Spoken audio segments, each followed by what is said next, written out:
হচ্ছে আপনারা জানেন আমরা রেগুলারলি জব ফেয়ার করে থাকি রাজ্য এবং রাজ্যের বাইরের বিভিন্ন সংস্থা রেপুটেড সংস্থা আমাদের কাছে রিকোয়েস্ট করে এবং সেই অনুযায়ী আমরা অ্যাডভার্টাইজমেন্টও করেছি। আজকে 3টা সংস্থা আছে, এর মধ্যে একটা বাইরে তামিলনাড়ুর একটা সংস্থা যেটার নাম সিটিক্স লজিস্টিক্স সলিউশন প্রাইভেট লিমিটেড।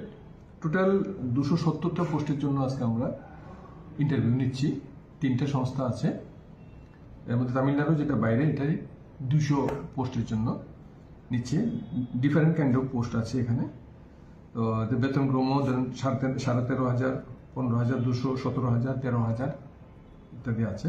তো রাজ্য সরকারের প্রাথমিকতা জানেন কর্মসংস্থান সৃষ্টি করা, সেই উদ্দেশ্যে আমরা ডিস্ট্রিক্ট এমপ্লয়মেন্ট এক্সচেঞ্জ ত্রিপুরা এবং আমাদের director employment service and man power planning এর উদ্যোগে আমরা আজকে এই জব ফেয়ারটা আয়োজন করেছি। এই জব ফেয়ারে 270 জনের যেই লক্ষ্যমাত্রা আছে বিভিন্ন 3টা সংস্থার, এই এতে ইন্টারভিউর জন্য প্রায় এখনো অব্দি আমাদের কাছে যতটুকু নিউজ 600 জব সিকার বেকার যুবক যুবতীরা আজকে এখানে এসেছেন, ইন্টারভিউ নেবেন। আমাদের আশা 270 জনের মধ্যে 270 জনেরই প্লেসমেন্ট দিতে পারবো 3টা সংস্থার মাধ্যমে।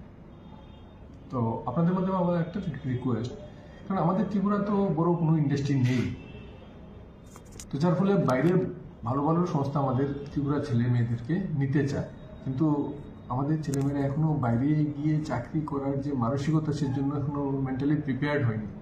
আমরা রিকোয়েস্ট করব যে এই ধারণা পরিবর্তন করে বাইরে গিয়ে চাকরি করুন। বাইরে বড় বড় ইন্ডাস্ট্রি আছে, আমাদের কাছে নামি নামি ইন্ডাস্ট্রিটা আছে, ভালো বেতনও দেয়, এবং ওখানে থাকলে ওখানে যদি আপনারা ধৈর্য সহকারে চাকরি করুন, চাকরি যদি আপনারা করেন তাহলে তাদের যে বেতন বৃদ্ধিটা এটা রাজ্যের এবং রাজ্যের সরকারি বলুন আর বেসরকারি বলুন এর চেয়ে অনেক বেশি দ্রুত বৃদ্ধি ঘটে।